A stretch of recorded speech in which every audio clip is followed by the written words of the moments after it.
Akkam jirtan daawwattoota Oromiyaa Miidiyaa Neetwoork duraaf qabannee dhiyaannee isin dhageessifna oduu waliin aan Usmaan Abdulaxiif. Adda Bilisummaa Oromoo ABO'n obbo Daawud Ibsaatiin hoogganamu marii mootummaa wajjin eegalan milkiin xumuruu beeksise. Jilli Pireezidaantii Bulchiinsa Mootummaa Naannoo Oromiyaa Dr. Kabajaa Lammaa Magarsaatiin durfamu guyyaa kana isaa hagayya 2018 hooggantoota ABO wajjin marii taasisuuf gara biyya Eertiriyaa magaalaa Asmaraatti imalee ture. Ibsi asii gaditti isiniif dhiyaatu kun kan waajjira ABO obbo Daawud Ibsaatiin durfamurraa kenname. Ibsa waloo waliigaltee mootummaa Itiyoophiyaa fi Adda Bilisummaa Oromoo jila mootummaa Itiyoophiyaa Pireezidaantii Mootummaa Naannoo Oromiyaa Dr. Lammaa Magarsaan durfamuu fi Ministeera Haajaa Alaa Itiyoophiyaa Dr. Warqinaa Gabayyoo keessatti argamu. Jila ABO Hayyuu Duree Adda Bilisummaa Oromoo Jaal Daawud Ibsaatiin durfamu Jaal Ibsaa Nagoo, Jaal Atoomsaa Kumsaa, Jaal Toleeraa Adabaa fi Jaal Gammachuu Ayyaanaa keessatti argaman hagayya 7 Asmaraa Eertiraatti wal arguun marii araaraa kan hafuurii obbolummaa irraa calaqqise wal amantaa guutuun gaggeeffameen wal tahinsaa fi wal hubannoota armaan gadi ragahame. Gareen lameenuu dhimma Oromoo fi Oromiyaa akkasumas dhimma Itiyoophiyaa kan laalu irratti mariin waliin hojjechuuf wal tahan lolli waggoota dheeraaf ABO fi mootummaa Itiyoophiyaa jidduu ture dhaabbatee armaan booda haalli Itiyoophiyaa keessatti uumame ABO'n biyya keessatti ifatti hojjechuu kan dandeessu ta'uu hubatame qabsoo isaa karaa nagayaa akka itti fufuuf walii galame. Dhumarratti dhimmoota irratti walii galaman hojiirra oolchaa kanneen qormaataa fi yeroo gaafatan dhawaataan fixachuuf koreen itti fufee xumureetti godhu saffisaan akka dhaabbatu wal tahanii jiran jechuun ABO'n gabaase. Oduu teenyattaan tun godina Horroo Guduruu Wallaggaa aanaa Coomman Guduruutti hanqina bulchiinsa gaariitiin wal qabatee hawaasni miidhamaa akka jiran gabaafame. Hooggantoonni aanaa kana bulchan malaammaltummaan uummata rakkisaa waan turaniif qeerroon aanichaa hanga furmaanni waaraan argamutti waajjiraalee aanichatti argaman hunda cufuun saamsanii eegaa jiraachuu ibsan. Usmaan Baay'uu dabalata qaba. Yeroo jijjiiramni haguun akka naannoo Oromiyaatti mul'achaa jiru kanatti aanaalee tokko keessatti ammallee rakkooleen gama bulchiinsaatiin hawaasa mudataa jirtu danuudha. Godina Horroo Guduruu Wallaggaatti aanaa Haarawaa dhiyeenya kana hundoota aanaa Coomman Guduruutti hanqina bulchiinsa gaariitiin wal qabatee uummanni miidhamaa akka jiru gabaafameera. Haaromsi gadi fagoo jedhamee gubbaarraa lallabamaa tures aanaa kanatti wanti hojiirra oolee hin jiru kan jedhan qeerroon achirraa nuuf ibsan aangaa'onni aanichatti ramadaman garri caalu warra malaammaltummaadhaan nu rakkisaa jiranidha jedhu. Akka qeerroon kunneen jedhanitti kaabinoonni aanichatti ramadaman irra caalaan isaanii akkaataa ol beekumsaa fi walitti dhufeenya dhuunfaa qabaniin aanaa hanga godinatti caasaa diriirfachuun ijaaramanii hawaasa malaammaltummaadhaan miidhaa jiru jedhaniiru. Dargaggoonni dhaabbilee barnootaa irraa eebbifamanii aanichatti yoo carraa hojiitiif iyyatanis hiree kan argatuun namuma maallaqaa malaammaltummaa kana kafaluu danda'udha jechuun komii qaban dubbataniiru. Qeerroon aanaa kana rakkoon tun hundee irraa akka nuuf furamtuuf hanga godinattis deemnee yennus furmaata waan dhabneef qeerroon aanichaa walii gallee manguddoota qaama nageenyaa fi hooggansa waajjira poolisii aanichaas mari'achiisuun qeerroon aanaa Coomman Guduruu hanga hojiin seera dhablummaa kun badee furmaanni waaraan dhufutti waajjiraalee bulchiinsa aanichaa jimaata darbee hagayya 3/2018 irraa eegalanii cufuudhaan waajjiroota hundaa saamsinee eegaa jirra jedhan. Dhimma kanarratti qaamonni nagaa eegsisan poolisiinis qeerroo wajjin akka jiran eeraniiru. Waajjiraaleen kanneen akka buufata fayyaa garuu ammallee tajaajila uummataaf kennaa akka jiranis dargaggoonni kunneen ibsaniiru. Godina Horroo Guduruu Wallaggaa aanaa Coomman Guduruu dhiyeenya kana hundeeffamte keessatti shira hedduutu deemaa jira.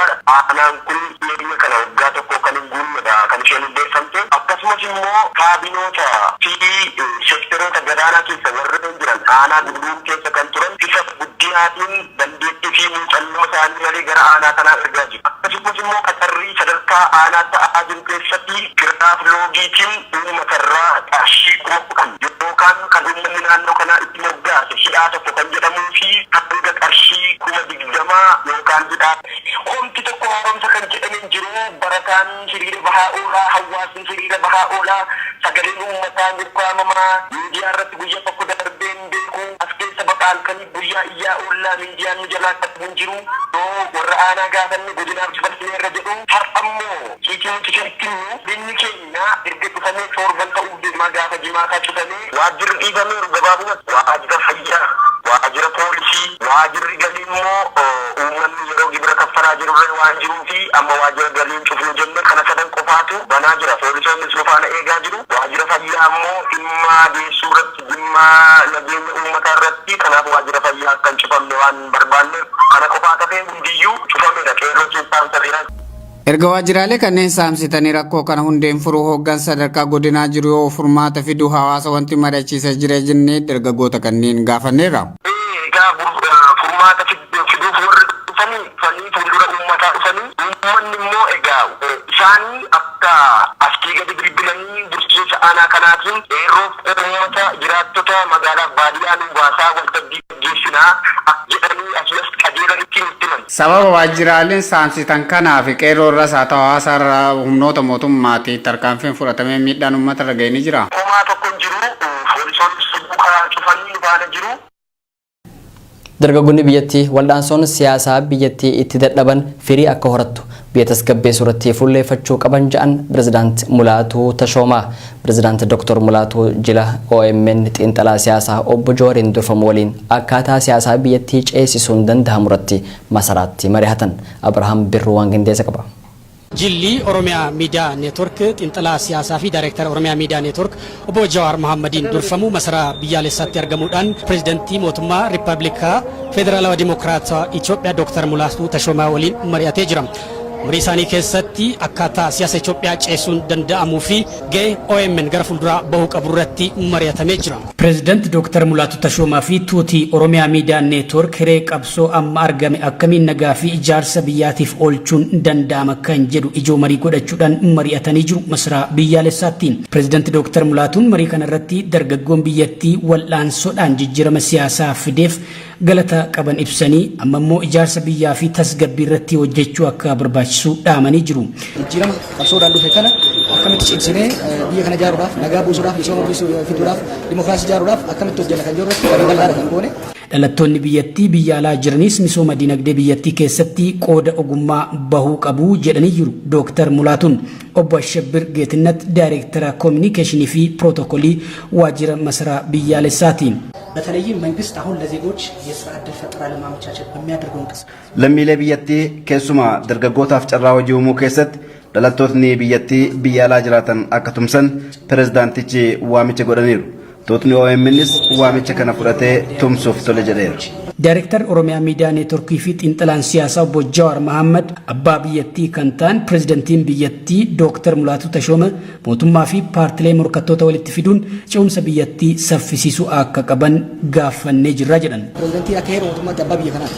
Akka abbaa biyya kanaatitti paartiilee biyya bulchuu fi paartii mormitoota walitti dhiyeessuudhaan biyyattiin gara dimookiraasiitti saffisaan akka ceesan dhaamsa dabarsinee fi isaanis dargaggootatti akka dhaamnu kan nuun jedhan dargaggoonni jijjiirama amma fidan kanaaf galateeffatanii booda jijjiiramni kun gara fuulduraatti akka ce'uu fi uummanni kunis waan xaareef kan akka argatuuf dargaggoonni tasgabbaa'uudhaan mootummaa akka tasgabbeessan waan jedheessanii. Rakkoon siyaasa biyyattii wal xaxaa ta'uu kan himan obbo Jawaar jijjiiramni siyaasaa fi ce'umsi gara dimookiraasii godhamu murteessaadha jedhan. Biyya kootiroo yoo fudhattan waggoota 30 saffisaan guddataa turte. Afrikaa keessa fakkeenya ture.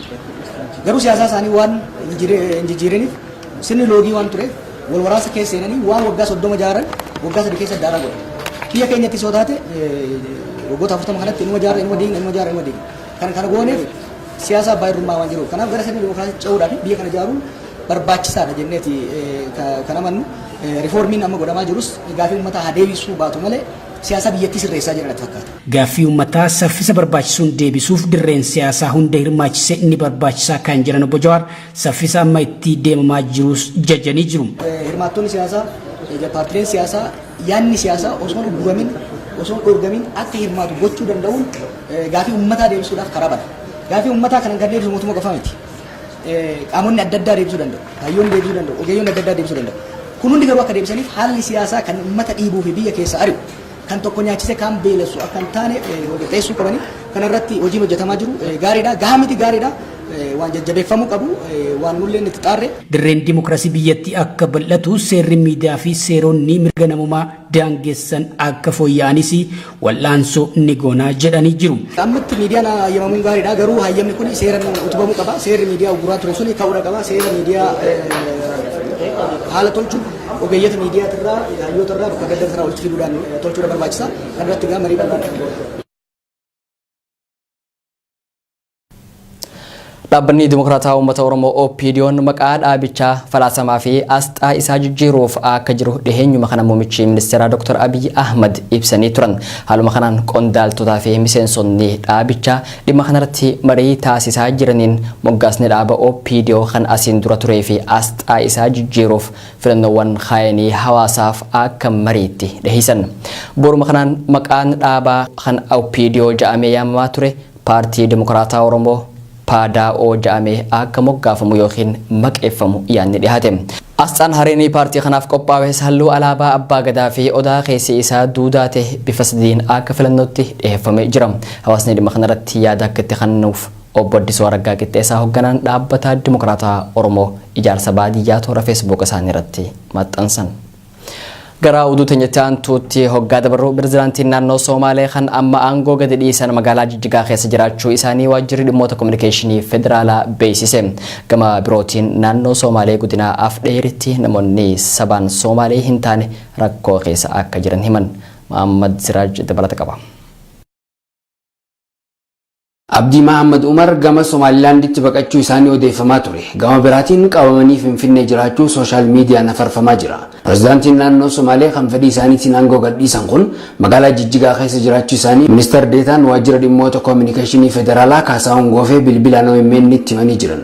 Akka obbo Kaasaawun jaanitti bahuuf yaalanillee karaan ittiin biyyaa bahan hin jiru. Waraanni mootummaa federaalaa achitti ramadamee eegaa akka jiru dubbatan. Qabuudhaaf seerri waan hin hayyamneef bakkuma jiran akka turan godhamuu isaanii ministeer deetaan himanii jiran.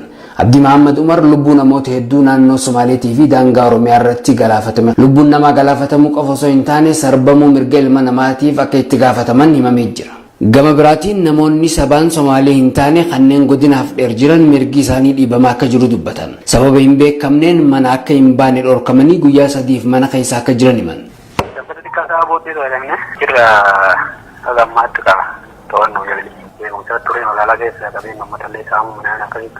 Achumaan to'atamne uummanummaan akka inni dhoofne jedhanii nu galchanii kan jedhan achi eegas waajjira poolisii isaanii nu geessanii bilbilaallee yeroo muraasa nurraa fuudhanii guyyaa tokko achi oolee bilbilli keenya guyyaa lammataa nu deebisan. Hojjettoonni baankii OMN dubbise akka jaanitti maallaqa fidaa jaamanii ajajaman. Isaanis rakkoo isaan mudatee diistiriktii Shaashamanneetti himanis hanga ammaa namni isaan dubbise akka hin jirre himan. Maallaqa hidhinaan jira. Diistiriktii dawalee maallaqa nu dhiyeessaa jirre yoo maallaqa dhiyeessin nu kenna tajaajilaa waan ta'eef jedheen. Dhiyeessina jedhanii kaleessa ganama immoo bakka ofumaa isaatiin dawalee bulchaan bakka dalagaan eegalee nama nama turaa jedhanii akka gaasan achirraa deebisanii mana keenya mana dhuunfatitti kanafanya gara shamoon isaatti isaan jira. Tumatti bakka poolisii ramadanii maddeen nu eegu jiran. Maallaqa of harkaa fixachuu isaaniitiinis wanti nyaatanis rakkoo itti ta'aa akka jiru himanii jiran. Oromiyaa Miidiyaa Neetwoork irraa qabsoo Oromoo ture ogummaan cimee miidiyaa filatamaa tahee naannawaa baha Afrikaatti akka hojjetuuf jiru Daayiriktarri Oromiyaa Miidiyaa Neetwoorkii fi xiinxalaan siyaasaa obbo Jawaar Mohaammed himan. Shirri uummata Oromoo jidduutti diinaan raawwatame marii hawaasaa fi hogganootaan akka furamu hojjetaa jirraas jedhan Abrahaam Birruu dabalata qaba.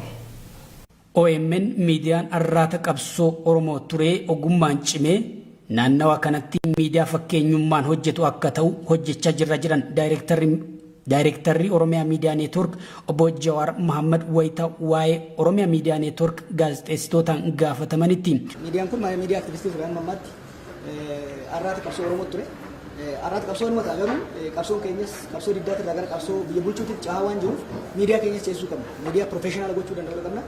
Kanaaf miidiyaan kun keessa amma booda caalatti hoggansa keessattis hojii keessattis ogummaa cimsee kan hojjetudha. Gara ogummaa irratti kan finnu kan irratti amma dallalaan gargaara akka hayyoota Oromootis ta'e hayyoota biraas walitti qabuudhaan imaammata poolisii biyya kanaa tolchuu irratti ni hojjenna. Kanaaf xiqqaan firii dhaabna.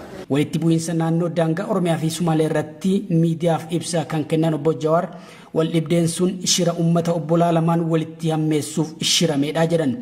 Uummanni Sumaalee fi Oromoo beektaa waan irra wal lolu naannoo sanii ummata waan irratti wal lolu hin qabne ka bishaan waliin dhuguu hin qabne ummata kana wal lolchiisuun shira oliit biyya kana keessatti waan hedduu nama gaddisiisu waan garaa nama gubu ummanni Somaalee fi ummanni Oromoo obboleeyyan qofa osoo hin ta'in cunqurfamtoota waliiti. Ummanni Somaalee ummata Oromootiif obbolaa qofa miti. Gaafa cunqurfamaa turretti gaafa biyya kanatti dhiitamaa turretti dahoo nu turan Somaaliyaa keessattis haa ta'u daangaa Itoophiyaa keessatti ummanni Oromoo Somaaliirraa gadoota kan qabu haalota kan qabu galata malee ummanni Somaalees akkasuma kan walaalchiisu warra kana keessaa tirfii argachuu barbaadu. Kan ammoo amma warra haalli sun jiru. Hariiroo hawaasa Oromoo fi Sumaalee bakka kaleessaatti deebisuufis mariin uummataa fi hoogganoota siyaasaa murteessaa ta'uu himanii kanas mijeessuuf qooda koo bahan jiraa jedhan.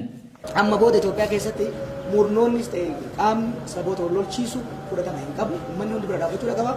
Anis akka mataa kiyyatti walitti bu'iinsa Somaalee fi Oromoo jidduutti godhame kana fayyisuudhaaf hayyoota isaanii wajjin manguddoota isaanii wajjin biyya alaatti mari'achaa ture. Har'a uummanni dhufullee isaan wajjin mari'achaa jirra. Sadarkaa lamatti furraa sadarkaa tokko sadarkaa hawaasaatti araara ni buusna. Sadarkaa siyaasaatti hooggansa gama lachuutu walitti fiduudhaan araarri akka bu'u akka ajandaa tokkootti hojjenna.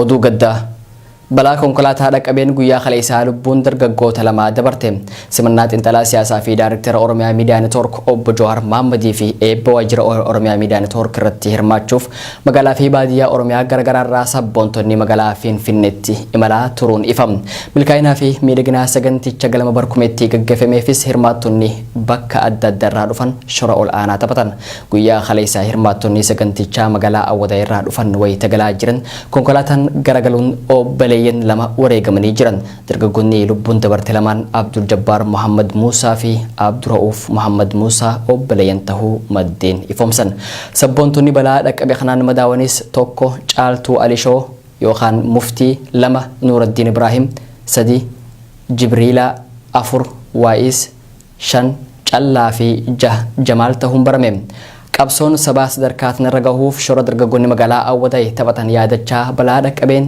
gadda nutti dhagahame ibsuu barbaanna wareegamtoota lamaaniif jannata isaan madaawaniif fayyaa rabbi haa kennu. Oduu biyya Jabuutitti lammiilee biyyattiin baqattoonni Oromoo sadii ol wareegaman lammiileen Oromoo biyya Jabuutitti argaman ajjeechaa fi saamicha irratti gaggeeffamu dadhabatanii yeroo ammaa ganda uummanni Affaar hedduminaan qubatu naannoo Aribaa Jaamtutti baqatanii alatti argamanii Badri Yuusuf haala garas jiru hordofee waan qindeesse qaba. Baqattoonni Oromoo biyya Jabuutii keessatti argaman yeroo ammaa haala ulfaataa keessatti kufanii jiru. Ajjeechaan gara jabummaa, hidhaan, saamichii fi humnoota mootummaatiin dirqisiifamanii tola hojjechiifamuun rakkoo baqattoonni Oromoo yeroo dheeraaf qabani. Erga dhiheenya kana magaalota Jijjigaaf Dirree Dhawaa keessatti rakkoon nageenyaa dhalatee kaasee baqattoonni hedduun ajjeefamanii jiru. Isaan kunis ableen qaamni isaanii diddiramanii wallaansa gahaa malee dhukkubbiin mankararaa jiru. Warri harka mootummaa seenanis manneen hidhaa kanneen akka Lagahaarii fi Gabooddee jedhaman keessatti badii malee hidhamanii jireenya dukkanaa lakkaawwataa jiru.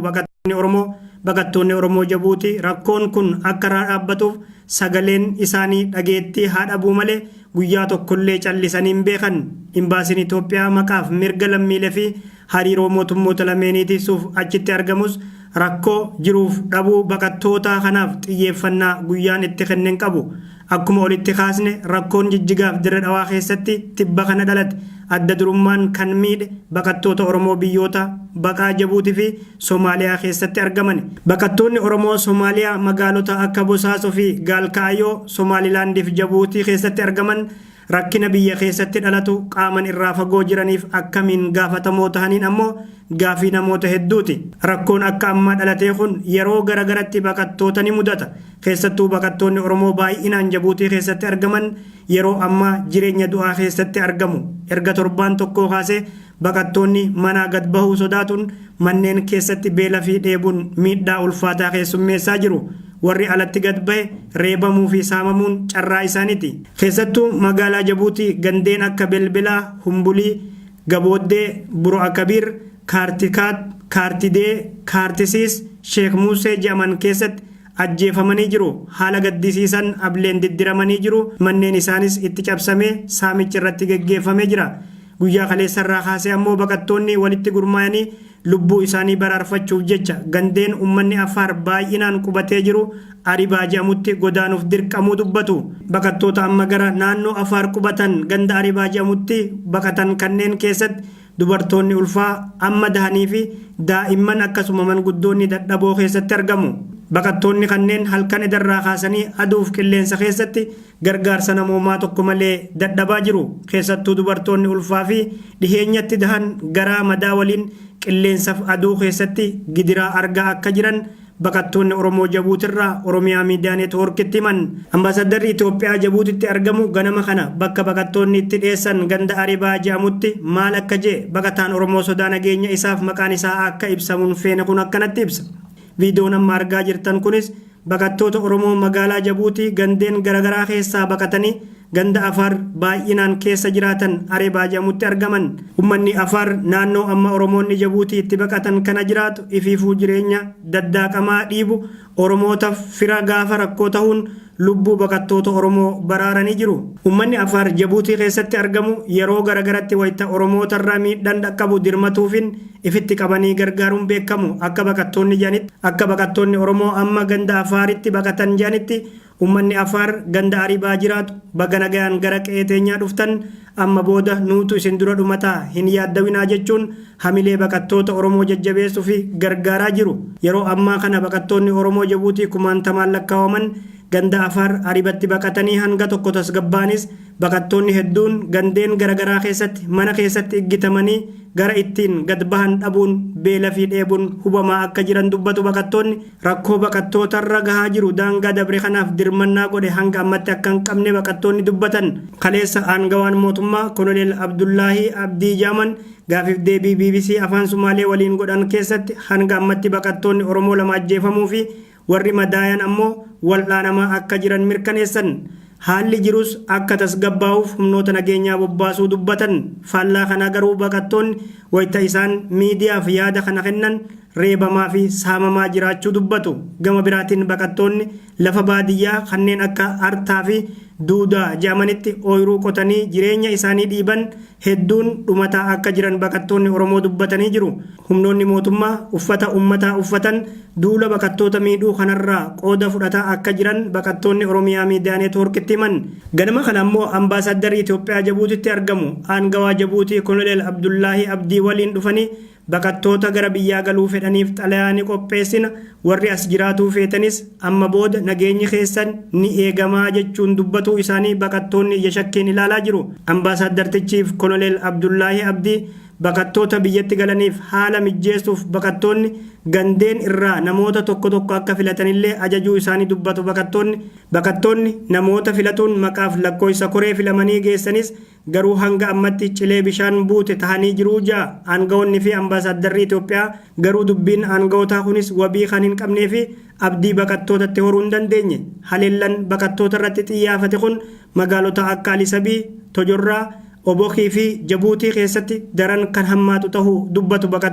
Baqattoonni Oromoo amma Jabuutii magaalaa Jabuutii ganda Afaaronni hedduminaan qubatanii jiran Aribaa maadheffatan kanneen gara biyyaa abbaa isaanii akka galaniif gargaarsa mootummaa federaalaa fi mootummaa naannoo Oromiyaa akkasuma dirmannaa hawaasa Oromoo biyya keessa fi alaa nu feesisaa jechuun iyyatanii jiru.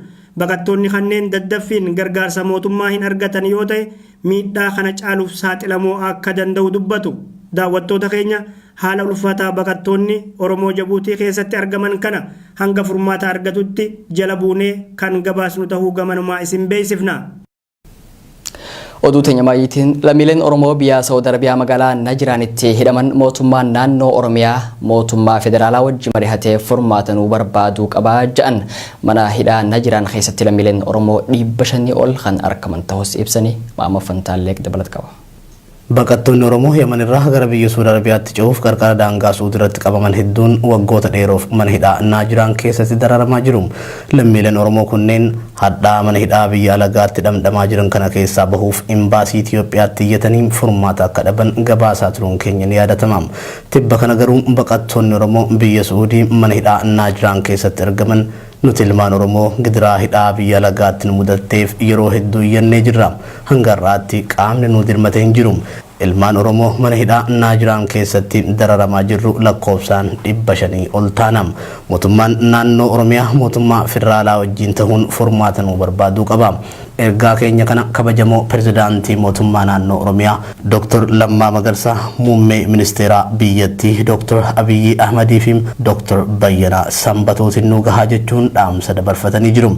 Dabaluunis daayireektaram Oromiyaa Miidiyaa Neetwoork xiinxalaa siyaasaa fi falmaan mirga namoomaa obbo Jawaar Mohaammed mootummaan ilmaan Oromoo biyya Suudi Arabiyaa mana hidhaa jiran keessatti hidhamnee jirru dhufee akka nu baasee biyya teenyatti nu deebisu akka nu dubbatu dhaamsa nu dhaqqabaarii jechuun siyyatanii jiru. Mana hidhaa jiran keessa Oromoonni yoo xiqqaate nama 600 oltu jira. Daangaa kanarratti nama murtiin du'aatti kan namti faadhaa jira waan takka malee badii takka malee warra murtii du'aa harkatee jira. Kayoo makka jeefamu hin beekne jira. Guyyaan baanus hin beeknu. Iyyannaan keenya waajjira muummicha ministeera Hajaa alattis bilbilee jirra. Bakka ittiin bilbilin hin qabnu. Bakka ittiin iyyatin hin qabnu. Iyyannaa keenya kana Jawaar Mohammadii fi Bayyanaa Sanbatoo biraan akka nu geessan isinirraa barbaanna. Kanaafuu obbo Jawaar Mohammed, obbo Lammaa Magarsaa, abbaan gadaa obbo Bayyanaa Sanbatoo karaa keenya kana fuula deebiftanii akka nu millattan mana hidhaa jiran keessa ka jirru. Hidhaan bakka tanaa hidhaa rakkiftuudha. Ilmaan Oromoodhaa as keessatti waan keessa jiru rabbi qofaaf beeka. Dhukkubsattuu gabba'uu hin dandeessu.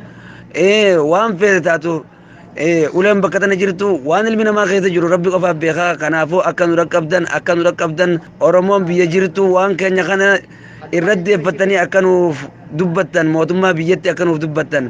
Lammiileen kunneen rakkoo ulfaataa keessa jiraachuu simatu mana hidhaa keessatti reebichaaf hiraara guddaa keessummeessaa akka jiranii fi yoo dhukkubsatanis wal'aansa yaalaa kan hin qabne ta'us ibsanii jiru.